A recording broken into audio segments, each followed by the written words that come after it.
এক এক জায়গায় মাদ্রাসা কায়েম করছেন, তো ভাঙছে একটা, কায়েম হয়ে গেছে একটার বদলে 10টা। ওরা দেখছে যে না, মাদ্রাসা ভাঙ্গে লাভ নাই, কি করা যায়? তো মাদ্রাসা পড়ায় তো কোরআন শরীফ, তো কোরআন শরীফ চালাও। লক্ষ লক্ষ জিল কোরআন শরীফ ফেলছে সমুদ্রে, লক্ষ লক্ষ জিল কোরআন শরীফ আমার মালিকের কুদরতি জুবান দিয়ে তেলাওয়াত করা কালাম, ওই কালামকে ওরা কি করছে? আগুন দিয়ে পোড়াইছে। লক্ষ লক্ষ জিল কোরআন শরীফ এই ইংরেজরা। আজ এক একটা সাদা কুত্তে দেখলে আমরা চতুর্দিক থেকে ঘিরে ধরি, ওদের দিকে তাকাই। আর দারুল দেওবন্দের প্রথম সন্তান শাইখুল হিন্দ মাহমুদ হাসান দেওবন্দি রহমতুল্লাহি আলাইহি, উনি বলতেন अगर उनके गोश्त से कीमा बनाया जाए तो बड़ा मजेदार होगा। उन्हें बोलते ওদের যদি কয়েকটা টুকরা টুকরা কইরা ওদের গোশতের যদি কিমা বানায় সেটা বড় মজা হবে। এতটা ঘৃণা করতেন আমাদের আকাবির এই খ্রিস্টানদেরকে। কেন? ওরা 80,000 মাদ্রাসা ভাঙছে। এরপরে উলামা একরামকে যখন কোরআন শরীফ পড়াইয়ে দেখে কোনো কাম হয় না, এক এক মসজিদে এক এক বাচ্চা কোরআন শরীফ সিনায় নিয়ে দাঁড়িয়ে গেছে, সকাল থেকে তিলাওয়াত শুরু করছে, সন্ধ্যা পর্যন্ত তিলাওয়াত করছে। যারা লিখতে পারে লিখছে। তো এক এক মসজিদের মধ্যে শত শত জিল কোরআন শরীফ হাতে লেখা তৈরি হয়ে গেছে। এই কয়দিন আগে এই তো হেমায়তপুরের এখানে একটা ছেলের পাগড়ি দিলাম, এতটুকু 7-8 বছর বয়স হবে। আমার মনে চাইতেছিল ওরে উঠিয়ে করে দিই। আল্লাহ পাকের কালামের মুজিজা। নবীজি বলেন আমার মালিক আমারে কেমন কালাম দিছে জানো? লা ইয়াগসিলুহুল মা, ওরে কোন পানিতে ধুইতে পারে না। ইয়াকরাউহু নাইমান ওয়া ইয়াহজান, এই কালামের তিলাওয়াত চলতে থাকে। আল্লাহর বান্দারা তাদের সিনায় কোরআন জায়গায় জায়গায় তিলাওয়াত করে, ঘুমাইয়ে ঘুমাইয়ে তিলাওয়াত করে। সুবহানাল্লাহ। এই কেমন কালাম? বুখারী শরীফের হাদিস শুনাইতেছি। নবীজি বলেন আহইয়ানান ইয়াতিনি মিসলা সালসালাতিল জারাস, কখনো কখনো ওহী আমার কাছে আসে একটানা ঘন্টির আওয়াজের ন্যায়। একটানা ঘন্টির আওয়াজ কি? শিকল মরমর পাথরের উপর টানলে যে আওয়াজ হয় ওই আওয়াজের মতো আওয়াজ। কাসিল সিলাতিন আলা সফওয়ান, মরমর পাথরের উপরে শিকল টানলে যেমন আওয়াজ, জিব্রাইল আসতো এমন আওয়াজ হইতো। বলে এই আওয়াজটা কার? কেউ কেউ বলেন এই আওয়াজ জিব্রাইলের পরের আওয়াজ। ইমাম বুখারী বলেন না রে, পরের আওয়াজ না। বলে কার আওয়াজ? ওই আওয়াজ ডাইরেক্ট আল্লাহ পাক রব্বুল আলামিনের আওয়াজ। ওই আওয়াজ নবীজির কানে আসত, নবীজি শুনতেন।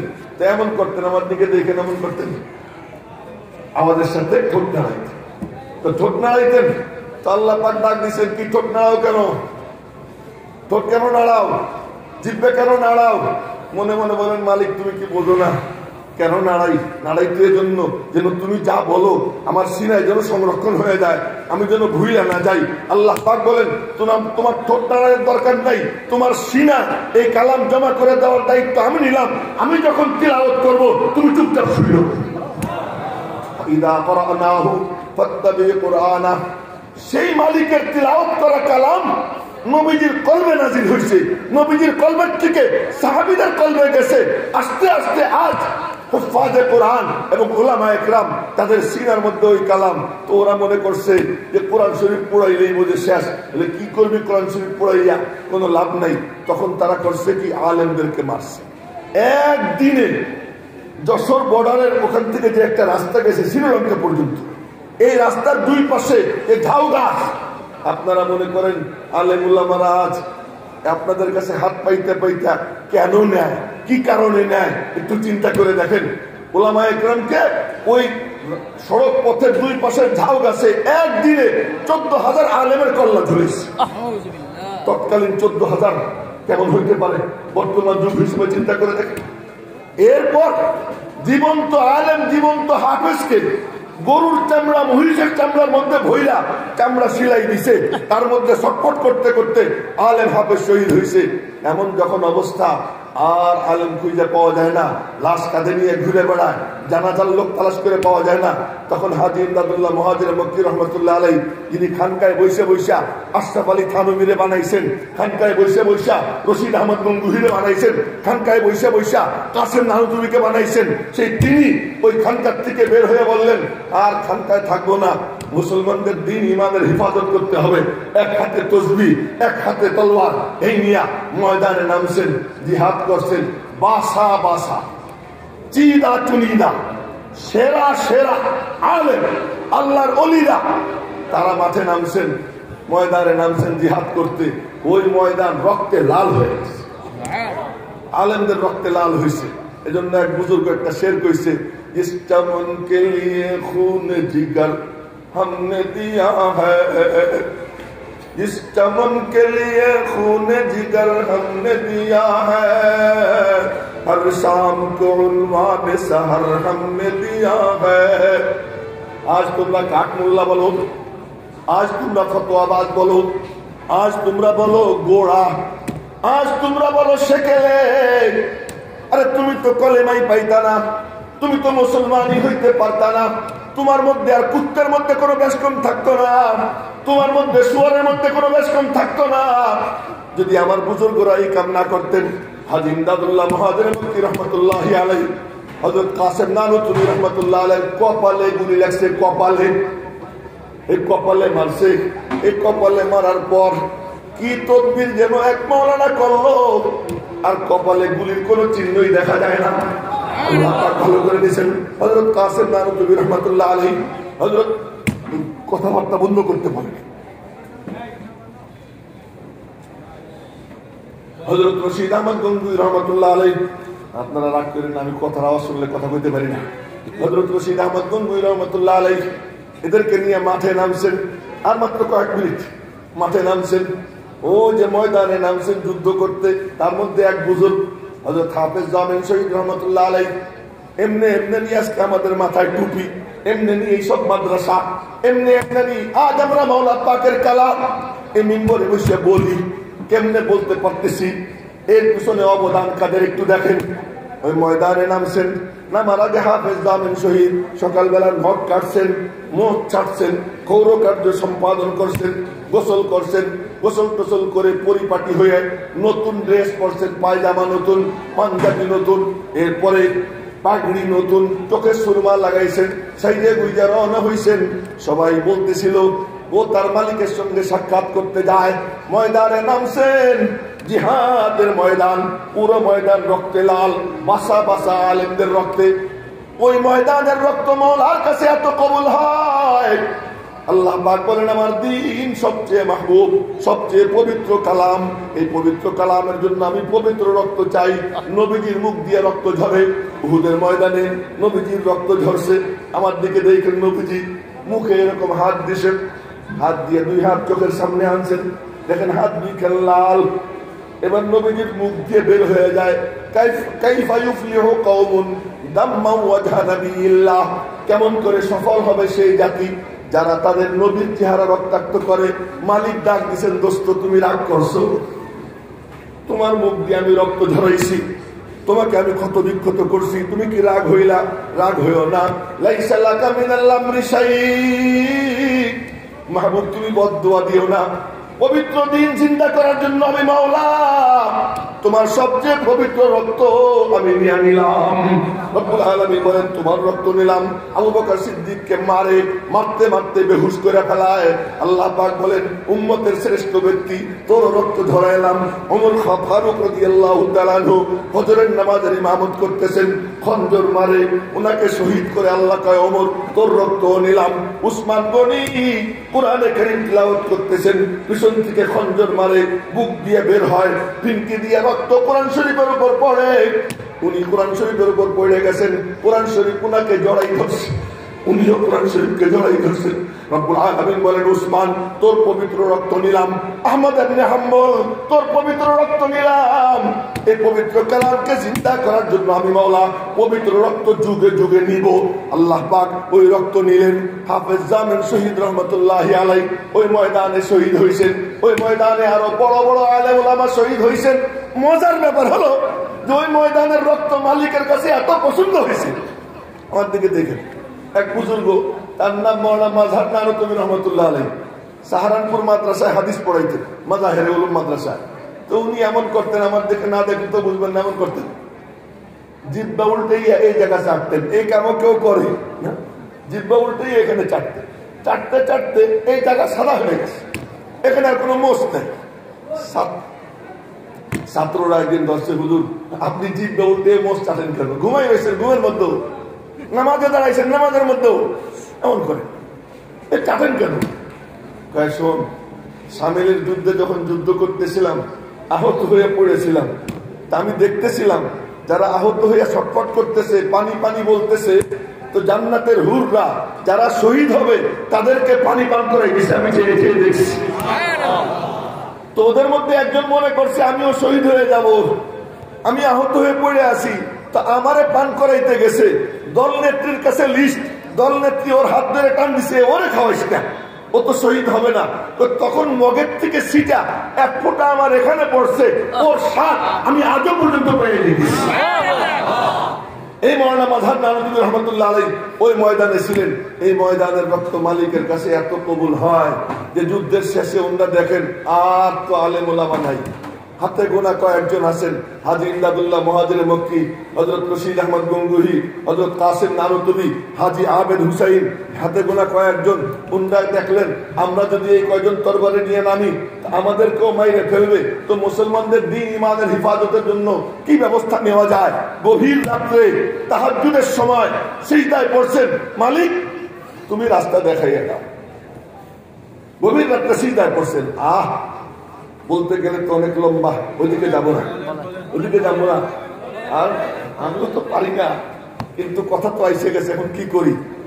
যে সিজদায় পড়ছেন, সিজদায় যখন পড়ছেন তখন কান্না শুরু করছেন, আল্লাহ তুমি দেখছো ওরা সম্মিলিত ভাবে চাইতেছে আমাদেরকে খুন কইরা তোমার নাম দুনিয়ার থেকে মিটাইয়ে দিতে চায়, কোরআনে কারিমের নূর নিভাইয়ে দিতে চায়, তোমার কদমে সিজদা দেওয়া বন্ধ করতে চায়। মালিক তুমি কি তোমার সিজদা দুনিয়াতে রাখবা কি রাখবা না, তোমার নাম দুনিয়াতে রাখবা কি রাখবা না, কোরআন দুনিয়াতে থাকবে কি থাকবে না, মালিক তুমি ফয়সালা দাও। মালিকের কদমে সিজদায় পড়ছেন। ঠিক ওই চিত্র বদর যুদ্ধের সময় ঝুপড়ি বানাইয়া নবীজি ঢুকছেন, মাত্র 2টা ঘোড়া, 8খান তরবারি আর 313 জন, 70টা উট, এই নিরস্ত্র অবস্থায় ময়দানে গেছেন।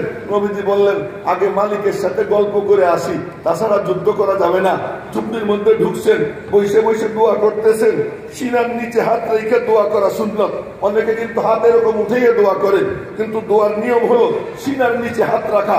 সিনার নিচে হাত রেখে দোয়া করতেছেন, হাত উপরে উঠতেছে, উঠতে উঠতে উঠে যায়, এক পর্যায়ে নবীজির চাদর পড়ে যায়, বগল মোবারক দেখা যায়, হাত উপরে উঠে গেছে, বসার থেকে দাঁড়াই গেছেন, হাত আরো উপরে ওঠে, মনে হয় যেন আরশে আজিমের খুঁটি ধইরা নবীজি ঝুলতে আরম্ভ করে দিয়েছেন, দোয়া করতেছেন, দোয়া করতেছেন। দোয়া করতে করতে এক পর্যায়ে নবীজি কি বললেন, বুখারী শরীফের হাদিস, এক পর্যায়ে বললেন আল্লাহুম্মা ইন তাহলিক হাদিহি ইসাবা লাম তুবাত ফিল আরদি কাত্তু। আল্লাহ এই কয়জনকে দেখতেছো, ওদের পেটে ভালো খাবার নাই, পরনে ভালো কাপড় নাই, অস্ত্র শস্ত্র নাই, কিন্তু ওদের সিনায় তোমার নাম, ওদের সিনায় তোমার কালাম, ওরা যদি মরে যায় তোমারে কেউ সিজদা দিবে না, সিজদা দুনিয়াতে রাখবা কি রাখবা না ফয়সালা করো। আল্লাহর সাথে ঝগড়া করতেছিলেন, ওই ঝগড়া করতে করতে ভোর হয়ে যায়। সিদ্দিক আকবর আবু বকর বাইরের থেকে নবীজির কান্না শুনছেন, সহ্য করতে পারেন নাই, ভিতরে গিয়ে ঢুকছেন, ঢুকে জড়াই ধরছেন নবীজিকে, জড়াই ধরে বলছেন হাসবুকা ইয়া রাসূলুল্লাহ, হে আল্লাহ রাসূল যথেষ্ট হয়ে গেছে, কাফাকা মুনাশারাতুকা রাব্বাক, আপনার রব্বের সাথে আপনার আর ঝগড়া করা লাগবে না, যথেষ্ট হয়ে গেছে। নবীজি চোখ মুছছেন, হাত নামাইছেন, জিবরাইল এসে বলে 1000 দিব, আল্লাহ বলছেন সুবহানাল্লাহ। আগামীকাল নাস্তা খেয়ে বলেন 1000 দিব। নবীজি বলতেছেন মালিক তোমার ফেরেশতা কম আছে, একটু বাড়াই দাও না। আল্লাহ পাক বলেন আচ্ছা ঠিক আছে 3000 দিব। নবীজি বললেন আল্লাহ আর একটু বাড়াই দাও না। আচ্ছা ঠিক আছে দোস্ত নাও 5000 দিয়ে দেন। 5000 দিয়েছেন, বের হইতেছেন, আবার দিকে দেখেন বের হইতেছেন, তো নবীজি লৌহ বর্ম পরা ছিল। লৌহ বর্মের মধ্যে সাহাবীরা বলেন এখন দেখতেছি লৌহ বর্ম ধাক্কাইয়ে ধাক্কাইয়ে যেন নবীজির গোস্ত টকবক করে ফুটতেছে, মনে হয় যেন লৌহ বর্মকে ভেদ করে নবীজির গোস্ত বের হয়ে আসবে। ওহুয়া ইয়াতিবু ফি দিরহি, দেরার মধ্যে লৌহ বর্মের মধ্যে নবীজি টকবক করে ফুটতেছেন, বের হইছেন, বের হয়ে বলতেছেন সাইয়ুহজামুল জামউ, ওই সম্মিলিত বাহিনী একটু পরেই পরাস্ত হবে, ওই ওয়াল্লুনাদ দুবুর, ওরা পিঠ পিছনের দিকে দিয়ে পলাবে, তোমরা অপেক্ষা করো, আইসো। এখানে আবু জেহেল পড়ে থাকবে, এখানে উতবা পড়ে থাকবে, এখানে সাইবা পড়ে থাকবে, এখানে ওয়ালিদ ইবনে উতবা, এখানে উমাইয়া, নাম নিয়ে নিয়ে বলতেছেন। হযরত আব্দুল্লাহ ইবনে মাসউদ বলেন যুদ্ধের শেষে ঘুরে ঘুরে দেখি নবীজি যার নাম যেখানে নিছেন ওই কুত্তাটা সেখানেই পড়ে গেছে। যুদ্ধ হয়েছে, যুদ্ধের কাহিনী বলবো না, যুদ্ধ শেষ। যুদ্ধের শেষে দেখা যায় 70 জন কাফের মারা গেছে, 14 জন মুসলমান, তার মধ্যে 8 জন মুহাজির, 6 জন আনসার, তারা শহীদ হয়েছেন। 70 জন কাফেরদের সর্দার বন্দী হয়েছে, অনেক গনিমতের মাল। এবারে আল্লাহ পাক বলতেছেন, দোস্ত যুদ্ধটা কেমন হইল? নবীজি বলতেছেন, মালিক বড় চমৎকার। যুদ্ধটা কে করছে জানোনি? যুদ্ধটা কে করছে জানোনি? বলে মালিক কেমনে হইল যুদ্ধ? এবার আল্লাহ বলতেছেন, দেখো নাই যে খেজুরের ডাউকে দিয়ে কোপ দাও, ওটা গাড়ের কাছেও যায় না, তার আগেই কল্লা জমিনে কড়াকড়ি খায়, দেখো নাই? হ্যাঁ দেখছি তো। তুমি কি মনে করছো যুদ্ধ কে করছে জানো? আরে 1000ও কিচ্ছু না, 3000ও কিচ্ছু না, 5000ও কিছু না। আমার মাহবুব আক্রান্ত, আমার কুরআন আক্রান্ত, আমার দ্বীন আক্রান্ত, আমার কালাম যাদের সিনায় ওরা আক্রান্ত। ওরা যুদ্ধের ময়দানে থাকবে, আমি আল্লাহ বসে বসে তামাশা দেখবো, তা তো হইতে পারে না। আমি আল্লাহ নিজে ময়দানে এসে হাজির হয়ে গেছি। আলাম তাকতুলুহুম ওয়ালাকিন্নাল্লাহা কাতালাহুম ওমা রামাইতা ইয রামাইতা ওয়ালাকিন্নাল্লাহা রামা। তোমরা মারো নাই, আমি মারছি। বালি তুমি মারছিলা, তুমি মারো নাই, তোমার হাত থেকে ছিনে নিয়ে আমি মেরে দিছি। আল্লাহ পাক বলেন, যুদ্ধ তো আমি করলাম। মেরে মোহতারাম ভাইও, তাই বলতে চাই আজও সেই আল্লাহ আছেন। হাজী ইমদাদুল্লাহ মুহাজির মক্কি সিজদা দিছেন, দোয়া করতেছেন, মালিক দেখো ওরা কি চায়। আবু বকর গিয়ে নবীজিকে জড়াই ধরছিলেন, আর কান্না লাগবে না। কিন্তু হাজী ইমদাদুল্লাহ মুহাজির মক্কিকে ধরার মতো কেউ ছিল না, কাসেম নানুতুবিকে ধরার মতো কেউ ছিল না, রশিদ আহমদ গঙ্গুহির পিঠে হাত দেওয়ার মতো কেউ ছিল না। আমার মন বলে ভুল হইলে কিয়ামতের দিন মালিকের সাথে কথা বলবো, সবার আল্লাহর সাথে কথা হবে। হাদিসে আসছে, মা মিনকুম মিন আহাদ ইল্লা সায়ুকাল্লিমুহু রাব্বুহু লাইসা বাইনাহু ওয়া বাইনাহু তুরজুমান। আল্লাহ এবং প্রত্যেক বান্দার মাঝে সরাসরি কথা হবে, মাঝখানে কোনো দুভাষী থাকবে না। তো মালিকের সাথে তো আমার দেখা হবে, কথা হবে। সেদিন যখন কথা হবে, তখন যদি ভুল হয় আল্লাহর কাছে মাপ চাবো। আজ আমার মন বলে নবীজিকে গিয়ে জড়াই ধরছিলেন আবু বকর, পিঠে হাত রাখছিলেন আবু বকর, কিন্তু হাজী ইমদাদুল্লাহ মুহাজির মক্কির পিঠে কে হাত রাখবে? আমার মন বলে মাওলা পাকের কুদরতি হাত হাজী ইমদাদুল্লাহ মুহাজির মক্কির পিঠে এসে পড়ছে, হযরত কাসেম নানুতুবির পিঠে এসে পড়ছে, হযরত রশিদ আহমদ গঙ্গুহির পিঠে এসে পড়ছে। মাওলার পক্ষ থেকে ইলহাম হয়, আরে তোরা সিজদার থেকে মাথা উঠা, আমার দিন আক্রান্ত, আমি আল্লাহ নিজে হিফাজতের জিম্মাদার হয়ে গেলাম। কোথাও তোমরা মাথা ইলহাম হয়, মাদ্রাসা কায়েম করো, মাদ্রাসা কায়েম হয়। কোথায় কায়েম হয়? ডালিম গাছতলায়। উপরে কোনো ভবনের ছাদ নাই, নিচে কোনো বিছানা নাই। আল্লাহ বলেন, আমিও তো মাদ্রাসা কায়েম করছিলাম এমন জায়গায় যেখানে কোনো আসমানও ছিল না, জমিনও ছিল না, কোন ভবন ছাড়া আমি আল্লাহ মাদ্রাসা কায়েম করছিলাম। ওখানে উস্তাদ আমি, ছাত্র আমার দোস্ত মুহাম্মদ, বলেন না সাল্লাল্লাহু আলাইহি ওয়াসাল্লাম। আল্লাহ পাকের সিফাতি নাম মাহমুদ, নবীজির একটা সিফাতি নাম মাহমুদ। ওই দুই মাহমুদ দিয়ে ওখানে মাদ্রাসা শুরু হয়। আর জমিনে দারুল উলুম দেওবন্দে ডালিম গাছতলায় মাদ্রাসা শুরু হয়। এখানের উস্তাদের নাম মোল্লা মাহমুদ, ছাত্রের নাম মাহমুদ হাসান। উপরেও দুই মাহমুদ, জমিনেও দুই মাহমুদ। ওখানে দুই মাহমুদ দিয়ে মাদ্রাসা শুরু হয়, এখানেও দুই মাহমুদ দিয়ে মাদ্রাসা শুরু হয়।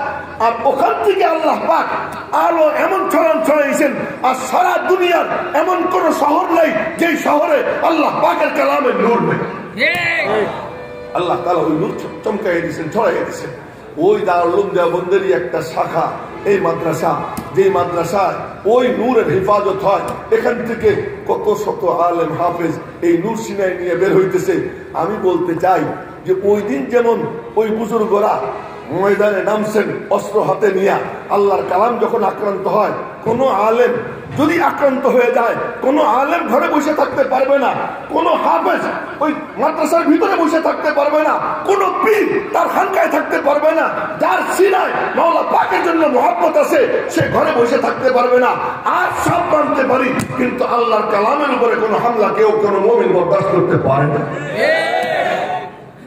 আজও যদি এমন কোন পরিস্থিতি আসে, আমরা চাই না এমন পরিস্থিতি আসে, যদি এসে যায় ইনশাআল্লাহ আমরা সবাই এই কালামের হেফাজতের জন্য ময়দানে নামতে রাজি আছি তো ইনশাআল্লাহ। আল্লাহ তুমি হাতগুলো কবুল করে নাও, তৌফিক দাও। এবং আজ আমার কাছে খুব ভালো লাগছে যে আপনারা এত লম্বা সময় দিতেই থাকছেন, আমারে খালি গুটাইতেছে যে হুজুর ওঠেন চলে। আমি বলছি না, যাবো না, যতক্ষণ টাকা দিতে থাকবে আমি যাবো না। এরপরে এসে দেখি সুবহানাল্লাহ সরিষার তেলও চলতেছে, সরিষার তেল চলতেছে, পেঁয়াজ চলতেছে, আলু চলতেছে।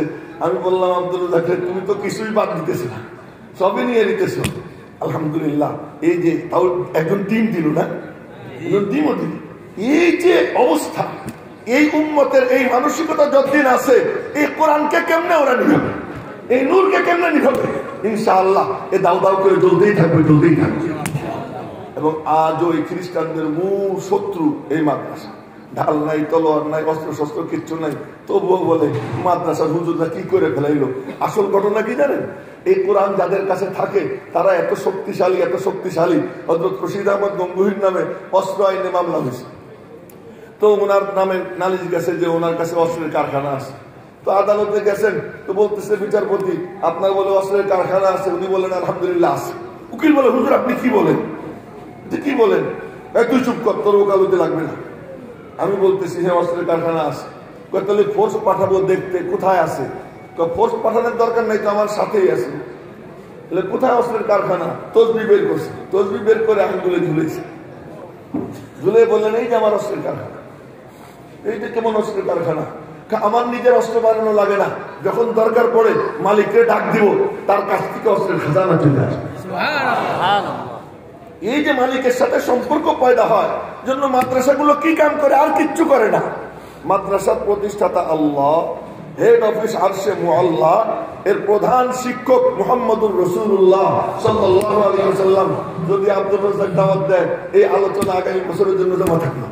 যদি মুফতি সাহেব আমাদের দাওয়াত দেয়, হ্যাঁ, তো এর প্রধান শিক্ষক নবীজি, এর পাঠ্যসূচি, তার নাম হলো কালামুল্লাহ। এর লক্ষ্য উদ্দেশ্য তাআল্লুক মা আল্লাহ, আল্লাহ পাকের সাথে সম্পর্ক কায়েম করা। তাই তো আপনারা দেখবেন যে স্কুল কলেজে, স্কুলে বাচ্চা কাচ্চা দিলে প্রথমে গিয়ে আমার সোনার বাংলা, আমি তোমায় ভালোবাসি, এরপরে কি ধানাই পানাই কথা বলে। আর মাদ্রাসায় দিবেন পিচ্ছিরে, উস্তাদ বক্তব্যের উস্তাদজি বলবে বলো, কি বলবো? বলো রব্বি আসছি, ও রব সহজ করে দাও, ওলা তো আসছির, ও রব কঠিন করো না। তো পিচ্ছি কি করে জানেন? রব্বি ইয়াসসির, আল্লাহ মুস্কি মুস্কি হাসে। ও তো ইয়াসসিরও কইতে পারে না, ও রব্বি ইয়াসসির, আল্লাহ সহজ করে দাও। ওলা তো আসছির, আল্লাহ কঠিন করো না। মালিক কয় ও তুই কচি জুবান দিয়া আমি রবকে তুই ডাকতেছিস, ডাকতে থাক। ও ডাকতে থাকে, ওই ডাকতে ডাকতে মালিকের সাথে সম্পর্ক কায়েম হয়ে যায়। রব্বি ইয়াসসির ওলা তো আসছির, প্রথম থেকে রব রব রব। আউযু বিল্লাহ, বিসমিল্লাহ আল্লাহর নাম, আলহামদুলিল্লাহ আল্লাহর নাম, কোরআনে কারীম তিলাওয়াত করে মালিকের সাথে সম্পর্ক কায়েম হয়ে যায়। ইমাম আহমদ ইবনে হাম্বল রাহমাতুল্লাহ আলাইহি 100 বার আল্লাহকে স্বপ্নে দেখছেন। কখন? যখন বাড়ি খাইতেছিলেন, চাবুকের বাড়ি পড়তেছিল, চামড়ার চাবুক, পিঠে বাড়ি দেয় আর চাবুকের সাথে চামড়া উঠে, টপটপাইয়া রক্ত ধরে। এই সময় 100 বার আল্লাহ পাককে স্বপ্নে দেখছেন। প্রতিবারই উনি প্রশ্ন করছেন, মালিক আপনার নৈকট্য লাভের উপায় কি? আল্লাহ পাক বলেন, আমার কালামের তেলাওয়াত। 99 বার একই জবাব। 100তম বারে জিজ্ঞেস করছেন, আল্লাহ বুঝা না না বুঝা? রব্বুল আলামিন বলেন, আহমদ বুঝে পড়ুক না বুঝে পড়ুক, আমার কালামের তেলাওয়াত যে করে সে আমার কাছে চলে আসে। তো মাদ্রাসায় কি করে? মুসলমানদের সন্তানদেরকে আল্লাহর সঙ্গে জুড়ে, শুধু জুড়ে এক সন্তানকে, তাই না। আজ মুফতি আব্দুর রাজ্জাক কাসেমীর দ্বারা কত হাজারো মানুষ আল্লাহর সঙ্গে জুড়তেছে। আমাদের কাম তো এইটা যে মুসলমানদেরকে আল্লাহর সঙ্গে জুড়ে দেওয়া। আমরা প্রেসিডেন্টকে আল্লাহর সঙ্গে জুড়তে চাই, প্রধানমন্ত্রীকেও জুড়তে চাই, সেনাবাহিনীর যে সিএনসি তাকেও জুড়তে চাই, পুলিশ প্রধান তাকেও জুড়তে চাই, এমপিদেরকে জুড়তে চাই, আমরা সরকারি কর্মকর্তাদেরকে জুড়তে চাই। আমরা চাই যে তোমরা আল্লাহর সঙ্গে মিলে যাও, ক্ষমতা আমাদের দরকার নেই। আমরা চাই প্রত্যেকটা মুসলমান যেন আল্লাহ পাকের সাথে সম্পর্ক কায়েম হয়ে যায়। সুতরাং মাদ্রাসা সকলের বন্ধু, সকলকে মাদ্রাসায় দেয়। নেয় কি কয়টা পয়সা, ওই 7 পয়সা না দিলেও চলে, মনে কিছু নিলেন না, না দিলেও চলে। কেন? আল্লাহ কুত্তেরাও খাওয়ায়, সেখানে আল্লাহর কালাম যদি তেলাওয়াত করবে তাহলে আল্লাহ খাওয়াবে না। আল্লাহ শুয়োররে খাওয়ান, তো আল্লাহর কালাম নিয়ে যে পড়ে থাকবে তাহলে আল্লাহ খাওয়াবে না। সৌভাগ্য আপনার যে এদেরকে খাওয়ানোর জন্য কিছু দেওয়ার সুযোগ আল্লাহ পাক আপনাকে দান করেছে। সৌভাগ্য আপনার। আল্লাহ পাক যেন এই সমস্ত প্রতিষ্ঠানের সাথে আমাদেরকে সুসম্পর্ক রাখবার তৌফিক দান করেন। এবং আল্লাহ পাক যেন আমাদেরকে মাদ্রাসার খাদেম হিসেবে বাঁচবার, মাদ্রাসার খাদেম হিসেবে মরবার